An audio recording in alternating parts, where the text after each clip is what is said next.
R Ananthakrishnan കൂടി ചേരുന്നു. അനന്തൻ, LDFന്റെ തിരുവനന്തപുരത്തെ ഏറ്റവും ശക്തനായ നേതാവ്, ഒരുപക്ഷെ നമ്മുടെയൊക്കെ മുന്നിൽ ചാനലിൽ എത്രയോ കാലം അദ്ദേഹം വാർത്താ മുഖമായി എത്തുമായിരുന്നു. അതൊക്കെ കഴിഞ്ഞ് MLA ആയി, മന്ത്രിയായി, അങ്ങനെ ഏറ്റവും പ്രധാനപ്പെട്ട ഒരു പൊസിഷനിൽ ഇരിക്കുമ്പോഴാണ് 3 പതിറ്റാണ്ട് പഴക്കമുള്ള ഒരു കേസിന്റെ പേരിൽ അദ്ദേഹത്തിന് 3 വർഷത്തെ തടവ് വിധിക്കുന്നത്. വളരെ പ്രതീക്ഷയോടെയാണ് ഈ അവസാന നിമിഷവും LDFും ആന്റണി രാജുവും ഉണ്ടായിരുന്നത്. ഇത് എത്രത്തോളം വലിയ തിരിച്ചടിയാണ് LDFന്, ആന്റണി രാജു എന്ന രാഷ്ട്രീയ നേതാവിന്?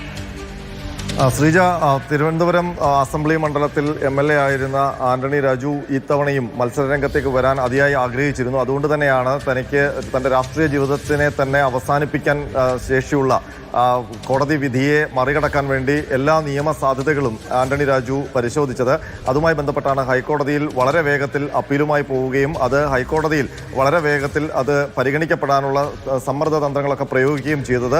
പക്ഷേ ഹൈക്കോടതിയിൽ നേരത്തെ ബിനിൽ സൂചിപ്പിച്ചതുപോലെ തന്നെ ചില അനുകൂല പരാമർശങ്ങളൊക്കെ ഉണ്ടായി. അതിന്റെ പശ്ചാത്തലത്തിൽ ആന്റണി രാജു താൻ കുറ്റവിമുക്തനായി തിരിച്ചു വരും എന്നുള്ളൊരു പ്രതീക്ഷ പുലർത്തിയിരുന്നു. മാത്രമല്ല അതേ ഒരു വികാരം തന്നെയാണ് LDFിലും CPMലും ഒക്കെ അദ്ദേഹം നൽകിയിരുന്നത്. അതുകൊണ്ട് തന്നെയാണ് തിരുവനന്തപുരം മണ്ഡലത്തിൽ CPM അല്ലെങ്കിൽ LDF ഒരു സ്ഥാനാർത്ഥി പ്രഖ്യാപനം ഇതുവരെ നടത്താതിരുന്നത്. ഒരു പക്ഷേ ആന്റണി രാജു കുറ്റമുക്തനായി വരികയാണെങ്കിൽ അദ്ദേഹത്തിനോ അതല്ലെങ്കിൽ അദ്ദേഹം നിർദ്ദേശിക്കുന്ന ആൾക്കോ സ്ഥാനാർത്ഥിത്വം നൽകാം എന്നുള്ളൊരു ഒരു പരിഗണനയായിരുന്നു LDF മുന്നോട്ട് വെച്ചിരുന്നത്.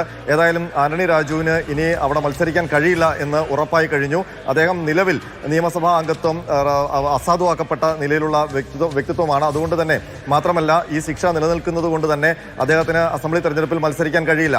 അങ്ങനെ വരുമ്പോൾ ആന്റണി രാജുവിന്റെ നിർദ്ദേശത്തിനനുസരിച്ച് ഇനി തിരുവനന്തപുരം അസംബ്ലി മണ്ഡലത്തിൽ സ്ഥാനാർത്ഥി പ്രഖ്യാപനം ഉണ്ടാകുമോ, അതല്ല CPM ആ മണ്ഡലം ഏറ്റെടുത്തുകൊണ്ട് ഒരു പ്രഖ്യാപനം ഉണ്ടാകുമോ എന്നൊക്കെയാണ് ഇനി അറിയാനുള്ളത്. ഏതായാലും നെടുമങ്ങാട് മജിസ്ട്രേറ്റ് കോടതിയുടെ ശിക്ഷാവിധി, അത് തൊണ്ടി മുതൽ കൃത്രിമം കാണിച്ചുവെന്ന കേസിലാണ് ആ ശിക്ഷാവിധി ഉണ്ടായത്. ആന്റണി രാജുവും ഒപ്പം തന്നെ ജോസ് എന്ന മുൻ കോടതി ജീവനക്കാരനും ആണ് ഈ കേസിലെ പ്രതികളായിരുന്നത്. രണ്ടുപേർക്കും 3 വർഷം തടവും 10,000 രൂപ പിഴയുമാണ് കോടതി നിർദ്ദേശിച്ചത്. ആ വിധി വന്നതുകൊണ്ടാണ് ആന്റണി രാജുവിന്റെ നിയമസഭാംഗത്വം അസാധുവാക്കപ്പെട്ടത്. തുടർന്ന് തിരുവനന്തപുരം സെഷൻസ് കോടതിയിൽ ആന്റണി രാജു അപ്പീൽ ഹർജി സമർപ്പിച്ചു. അതിൽ 2 ആവശ്യങ്ങളായിരുന്നു. ഈ കേസിന്റെ ശിക്ഷാവിധി റദ്ദാക്കണമെന്നും തനിക്കെതിരെയുള്ള ഈ കേസിൽ ഇങ്ങനൊരു ശിക്ഷ വിധിക്കാൻ, വിചാരണ നടത്തി ശിക്ഷ വിധിക്കാൻ മജിസ്ട്രേറ്റ് കോടതിക്ക് അധികാരമില്ല എന്നുമായിരുന്നു വാദം. ആ ഹർജി അപ്പീലിൽ സ്വീകരിച്ച ആദ്യ വാദം കേട്ട തിരുവനന്തപുരം സെഷൻസ് കോടതി ശിക്ഷാവിധി മരവിപ്പിച്ചെങ്കിലും കൺവിക്ഷൻ മരവിപ്പിക്കാൻ തയ്യാറായിരുന്നില്ല. പിന്നീട് ഹർജി സെഷൻസ് കോടതി തള്ളുകയായിരുന്നു. തുടർന്നാണ് ഹൈക്കോടതിയിൽ അതിവേഗം അപ്പീൽ പോയത്. ഏതായാലും ആന്റണി രാജുവിന്റെ രാഷ്ട്രീയ ജീവിതത്തെ സംബന്ധിച്ച് വലിയ തിരിച്ചടിയാണ് ഇപ്പോൾ ഹൈക്കോടതിയിൽ നിന്ന് സംഭവിച്ചിരിക്കുന്നത്. ഇത്തവണ ആന്റണി രാജുവിന് മത്സരിക്കാൻ കഴിയില്ല. അതുകൊണ്ട് ഇനി തിരുവനന്തപുരം മണ്ഡലത്തിൽ എന്ത് നിലപാടാണ് CPM എടുക്കാൻ പോകുന്നതെന്നാണ് രാഷ്ട്രീയ കൗതുകം.